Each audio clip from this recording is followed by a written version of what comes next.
Hello everyone, welcome back to my channel. It's me again, Aisha Tariq, Filipina wife in Kashmir, Pakistan. Today is November 30 and today is Thursday, and the time now here in Pakistan is 11:25 a.m. And today is last day of autumn season, and tomorrow is December, and winter is very cold. Even autumn here it's still cold, but winter is most very cold here, especially during snow falling. Maybe by third week of December, it will start now snowfall in my village, Draman Creek, Raulakot. Ayan, ang lamig, super lamig. So must be you have to use double coats, caps, dupatta or scarf or talukbong, gloves, as you can see my gloves. And then my coat. Thank you pala sa nag-sponsor nito from Rawalpindi. Ayan. Alam mo na kung sino ka na yung nagpadala nito last July. Ayan oh, maganda. Maganda ito pang ano talaga, pang winter. Ayan, lalong-lalo na pag snow falling. So ayan, with my dupatta, and I use also cap kasi super lamig talaga, tumatagos talaga yung lamig sa buto. So ayan oh. Ayan, maganda itong coat. Ayan, kasi wool siya, makapal.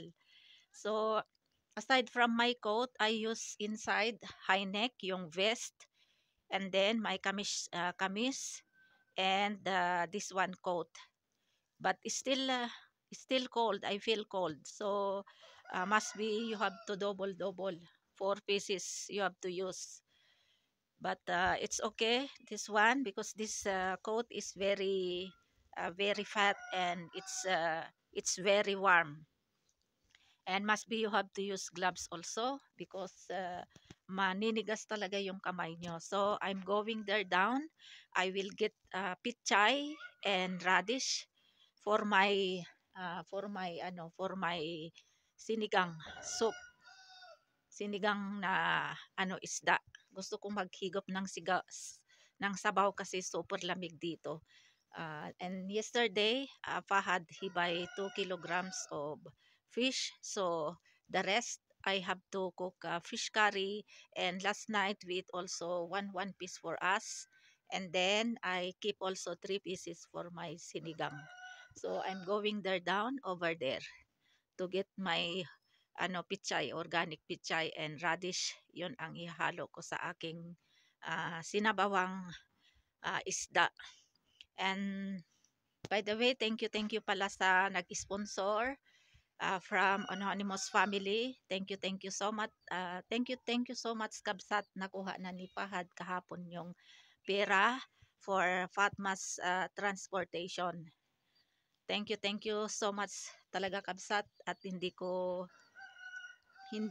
alam kung paano kita pasalamatan. Allah bless na lang sa inyo diyan ni Lakay mo, and sa inyo diyan na sa inyo diyan sa Saudi. Kaya thank you so much, Kabsat. Marami ka nang naitulong sa akin, and I hope na always good health kayo ni Lakay mo and your family also.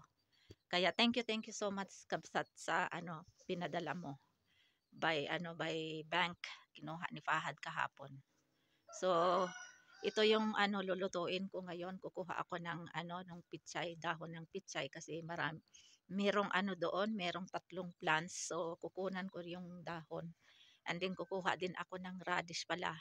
And ayan, ito, as you can see the trees, different trees. Ayan, malapit ng makalbo.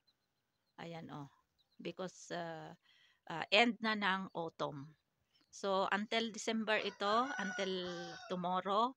And pag nag-snow falling na ito ay makakalbo ito lahat. Except lang yung mga pine trees dyan, hindi yan makakalbo. Remain lang yan siya na greenery. Ako pupunta sa field namin. And then, so maglakad na ako. Yan yung daanan papunta doon. Ayan. Para makaluto na ako ng aking sinabawang isda. may 3 piraso na iniwan ko, and then magluluto din ako ng fish curry para sa kanilang 4 sila, kay si Fahad, si Langga, si Fatma, kasi meron na akong soup, sinabawang isda. Our house is over there. As you can see, all the trees, only few leaves are left.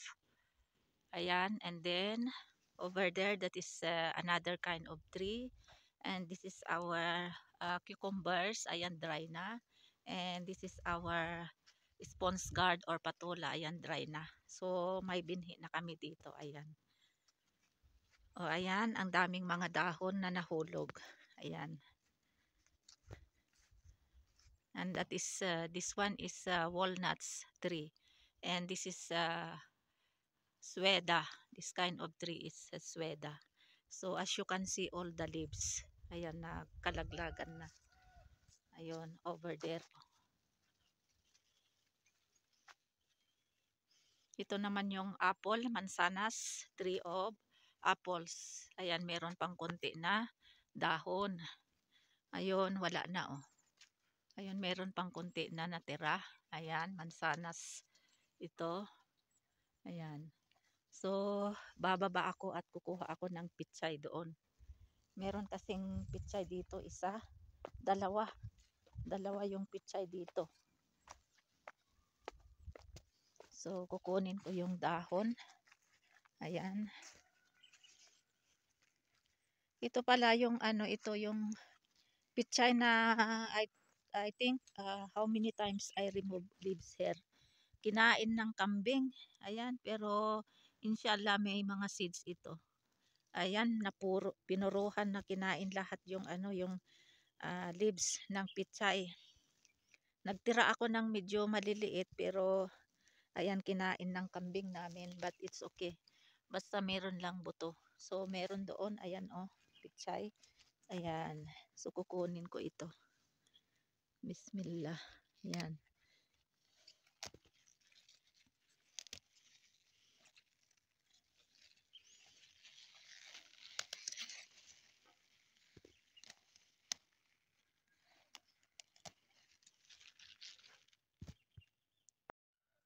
So, ito na yung aking kinuha. Ayan.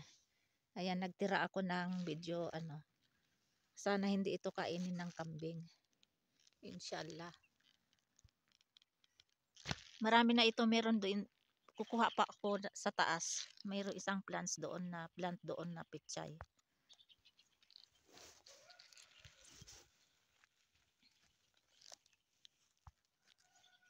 Yung isang plant dito ng pitsay. Ayan, sabi nila kay kukunin ko daw. Ayan oh. Ayan. Sana nga maraming seeds ito na binhi para marami kaming itanim.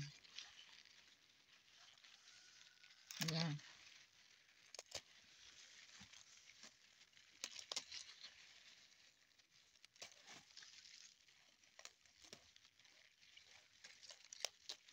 Oh, ayan, ang dami, 'di ba? Ayan, tingnan niyo itong mga dried na na mga dahon. Dito namin nilagay sa sa mga tanim namin, as this is best fertilizer or manure. Ayan. And then next, kukuha ako ng 1 radish. Haluan din ko din ng tuber of radish. Saan ko ba kukunin? Dapat ito may tubig para hindi mahirap bunutin. Asan na ba yung yung pang dito, pang tanggal? Ayan, ito radish lahat ito, pero mahirap bunutin. Must be we have to put water here so that easy to remove. So I will get over there.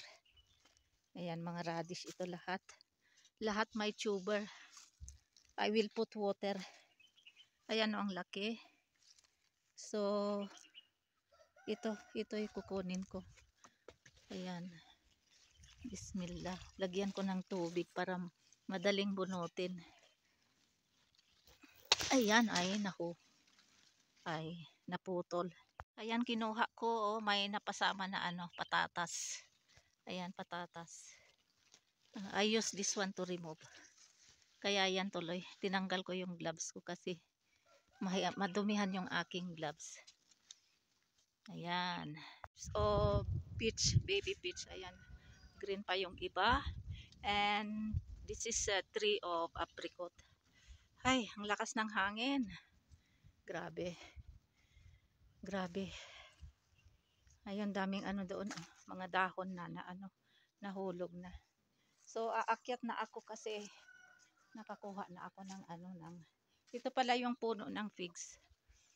Ayan. So, ito na yung aking kinuha. Oh. Ayan. Yung kalahati nilagay ko dito sa plastic. So, aakyat na ako kasi mag-start na akong magluto. Ako ng tanglad, lemongrass. Ihahalo ko sa sa sinabawan or sinigang. Shoutout pala sa nagbigay nito, Sis Lubna. 1 year na ito, last September 28 nung nagkita kami sa Philippine Embassy nung nagpa-passport ako. Kaya ito kukunan ko konti. Bismillah. Ang bango. First time kong kunan nito. Ayan.